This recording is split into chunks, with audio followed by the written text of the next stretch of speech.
अस्सलाम वालेकुम, hello my dear, कैसे आप सब? Okay, I welcome you all.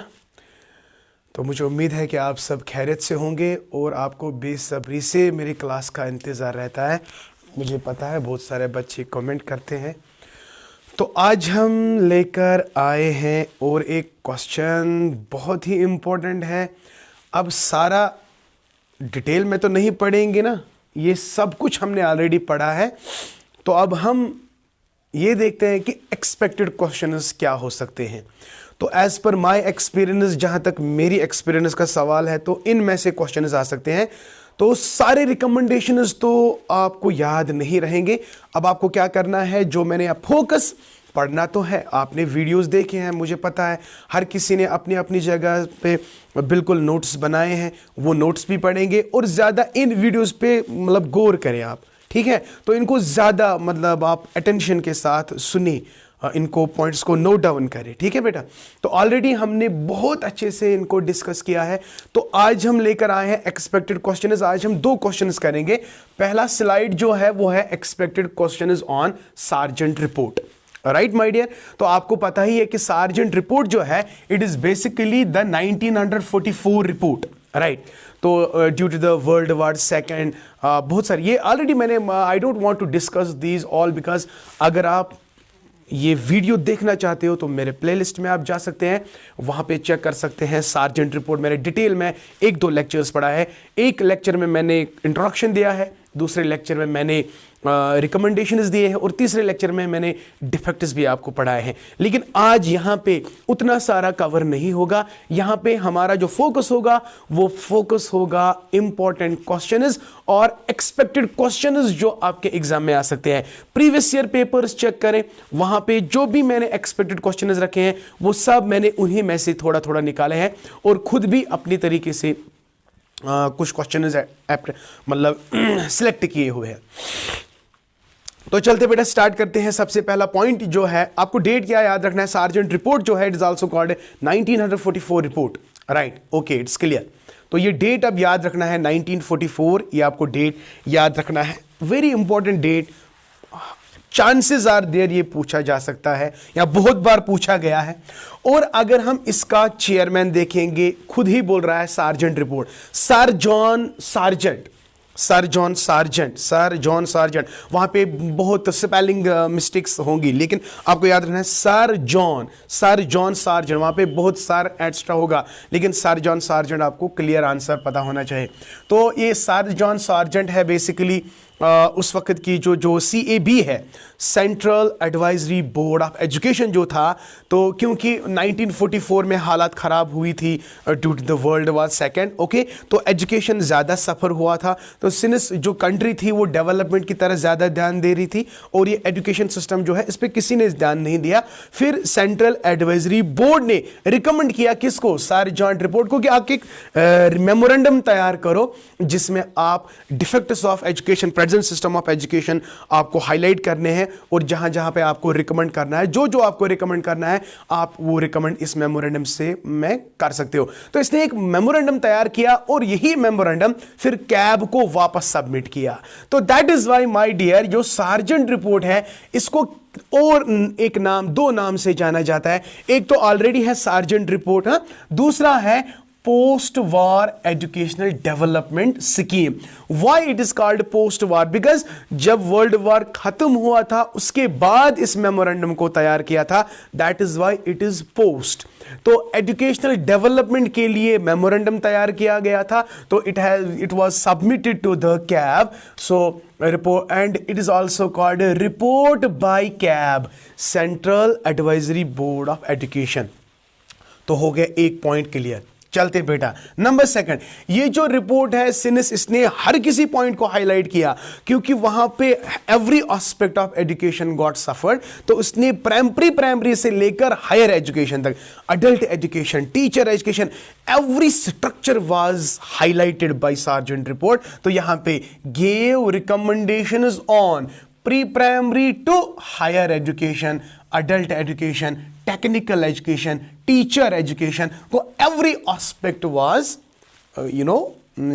highlighted, right? So this is second point.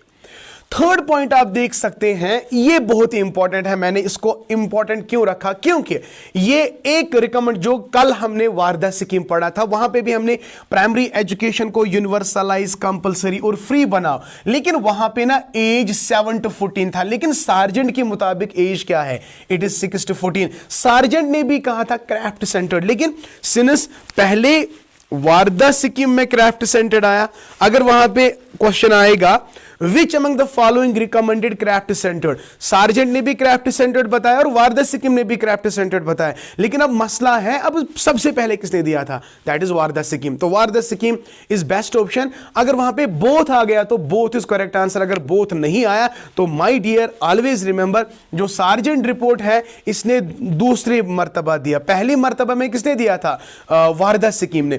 तो adult sorry compulsory and free primary education plus craft centered education, it was recommended by Varda scheme also, it was recommended by what, Sargent report also, but the credit goes to Varda। हाँ, तो difference क्या है, वारदा scheme में 7 to 14 है, लेकिन यहां पे आपको याद रखना है it is 6 to 14। Okay clear, it is not a big deal for you because you have already, मैंने ऑलरेडी ये वीडियोस में बताया है। ओके, ये बहुत इंपॉर्टेंट है।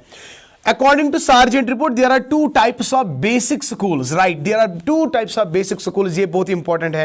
हाँ, एक पॉइंट अगर हम हंटर कमीशन की बात करेंगे, वहां पे उसने बाइफर्केशन ऑफ करिकुलम किया है, बाइफर्केट करिकुलम किया है, कोर्स ए कोर्स बी, याद आया, वेरी गुड। लेकिन यहां पे सार्जेंट रिपोर्ट ने बेसिक स्कूल्स को बाइफर्केट किया। Basic schools are of two types, one is JBS, junior basic school, please remember, very important, junior basic school, और इसका एज क्या है, 6 to 11 years, must remember, very important, can be definitely asked in your examination. तो two types of basic schools are junior basic school, तो 6 to 14 years है, and my dear senior basic school, SBS मैंने short form में लिखा, SBS senior basic school, और as कहां से कहां तक है बेटा, 11 to 14 ईयर्स। तो ये प्राइमरी ही आ गया ना, 6 to 14 प्राइमरी एजुकेशन। तो primary education was basically divided into two schools, JBS, SBS। तो ये डेट्स बेटा याद रखना। ओके, चलते हैं बेटा। और वन मोर इंपॉर्टेंट पॉइंट, इसी में प्यूपिल टीचर रेशो क्या होना चाहिए। देखिए, टीचर प्यूपिल रेशो कितना होना चाहिए, जूनियर बेसिक स्कूल के लिए एक टीचर 30 स्टूडेंट्स, राइट, एक टीचर 30 स्टूडेंट, मगर किन के लिए, जूनियर बेसिक स्कूल। और अगर हम सीनियर बेसिक स्कूल की बात करेंगे, it is 1 teacher and 25 students. तो my dear, very important, definitely very important, can be asked in your examination, तो आपको याद रखना है। तो जल्दी से बोले, टीचर प्यूपिल रेशो, तो जूनियर बेसिक स्कूल के लिए 1:30, सीनियर बेसिक स्कूल के लिए 1:25। ओके, चलते हैं बेटा।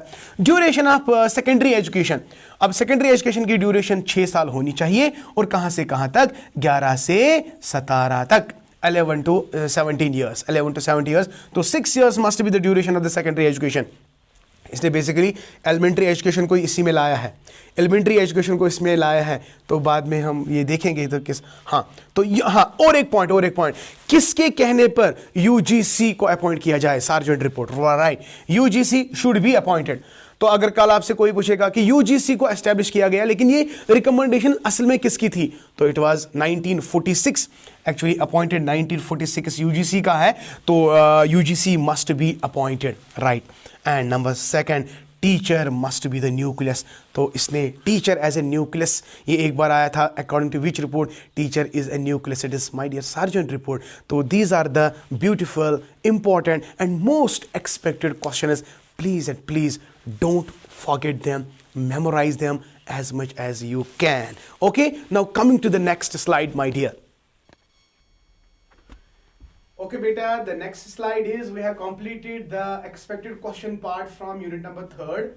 तो 2 यूनिट्स के एक्सपेक्टेड क्वेश्चंस हमने आपको बताए हैं, लेकिन आज हम चलते हैं यूनिट नंबर 3rd पे, जो नेक्स्ट स्लाइड अभी मैंने बताया आपको, तो वो कौन सा है, पहला ही इसमें है यूनिवर्सिटी एजुकेशन कमीशन। इसमें बहुत सारे रिकमेंडेशंस है बेटा, बट ऐसा मत सोचे कि मैंने एक्सपेक्टेड क्वेश्चंस यहाँ पे लिखे तो आपको इतना ही याद करना है, नहीं। तो जितने भी अभी आपके पास टाइम है, डेट शीट नहीं निकला है बेटा, अभी भी नहीं निकला है, बहुत टाइम है आपको, तो सारे वीडियोस को देखो, इनफैक्ट जो भी मैंने पढ़ा है वो पढ़ो। तो ये जरूरी नहीं कि आप इसी पे क्लिक करोगे, नहीं। तो आई रिक्वेस्ट ऑल ऑफ यू वो वीडियोस भी देखो और इन पे ज्यादा कंसंट्रेट करो, मैंने ये कहा। लेकिन मैंने ये नहीं कहा कि आप वो नहीं देखो, बस खाली ये देखो, नहीं। तो चलते बेटा स्टार्ट करते हैं। मुझे उम्मीद है कि आपको ये सब पता होगा। मैं क्यों बोल रहा हूँ, आपके लिए बोल रहा हूँ कि क्यों ना आप 60 में से 60 क्वेश्चंस करें। अगर आप 60 आउट ऑफ 60 करें तो फिर मेरे लिए भी फायदा है और आप लोगों के लिए फायदा ही फायदा है ना। तो चलते हैं बेटा स्टार्ट करते हैं। जो आज मेरा नेक्स्ट स्लाइड जो अभी मैंने आपको बोला था, वो ये 4-5 पॉइंट्स मैंने खाली राधा कृष्ण रिपोर्ट को लेकर यहाँ पे लाया हूं मैं। आप देख सकते हैं कि यूनिवर्सिटी एजुकेशन कमीशन जो है आफ्टर इंडिपेंडेंस की बात कर रहे हैं कि इसको दूसरा नाम क्या है, इसका दूसरा नाम राधा कृष्ण कमीशन है। राधा कृष्ण कमीशन क्यों है? क्योंकि Sarvepalli Radha Krishna chairman of university education commission. तो यूनिवर्सिटी एजुकेशन कमीशन किसके लिए है? हायर एजुकेशन के लिए। तो जो भी उसने रिकमेंड, इसने प्राइमरी एजुकेशन के लिए बात नहीं की है, सेकेंडरी एजुकेशन के लिए बात नहीं की है, तो अगर इसने बात की है तो किसके लिए? हायर एजुकेशन के लिए। चलिए बेटा, तो ये कब सेटअप हुआ था? ये सेटअप हुआ था 1948 to 49 टारगेट था।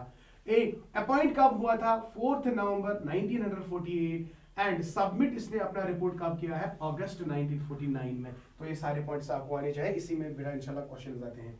और ये इनॉग्रेट किसने किया था? It was inaugurated by the then minister of education Abdul Kalam Azad. Must remember बेटा, ये क्वेश्चन आ सकता है। कब किया था? 6 दिसंबर 1948 में। एंड बेटा याद रखना, इसके 10 मेंबर्स हैं।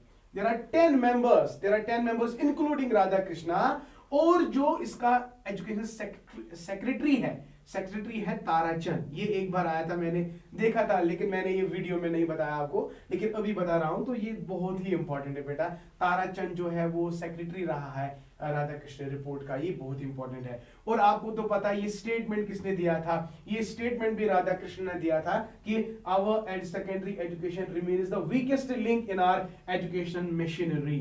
तो ये इट मस्ट बी रिजॉल्व्ड। तो ये हमारे राधा कृष्ण ने कहा था कि our and secondary education remains the weakest link in our educational machinery. तो these are the important and expected questions जो कल आपके एग्जाम में आ सकते हैं। लेकिन बेटा I request all of you बेटा, go through the lecture series as well. Lecture series में मैंने बहुत सारे लेक्चर्स इस पे दिए हैं, 2-3 लेक्चर्स मैंने उस पे दिए हैं, 10-10 मिनट के वीडियोस हैं, तो आप आराम से देख सकते हैं। तो अभी बेटा I am really very sorry, I can not upload the videos on ECC।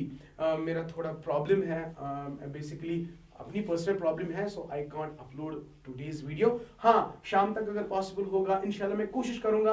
अभी थोड़ा काम है, तो अगर मैं जल्दी से घर पहुंचा तो मैं प्रॉमिस करता हूं। हाँ, अगर मैं आई एम नॉट श्योर कि मैं ECC की क्लास अपलोड करूं या ना करूं, लेकिन मैं कोशिश करूंगा। अगर मैं जल्दी से घर वापस पहुंचा तो मैं शाम को इंशाल्लाह ECC का भी वीडियो अपलोड करूंगा। तब तक के लिए आप ये सारे वीडियोस देख लीजिएगा, इन पे नोट्स बनाएगा। Thank you, may Allah bless you. और हाँ माय डियर, अभी तक आप लोगों में से जिन्होंने मेरी चैनल को सब्सक्राइब नहीं किया और जिन्होंने मेरी चैनल को शेयर नहीं किया, वो जल्दी से मेरी चैनल को शेयर करें, सब्सक्राइब करें और लाइक तो जरूर बनता है if you really enjoy the video. Thank you, may Allah bless you and keep always learning and wish you all the best.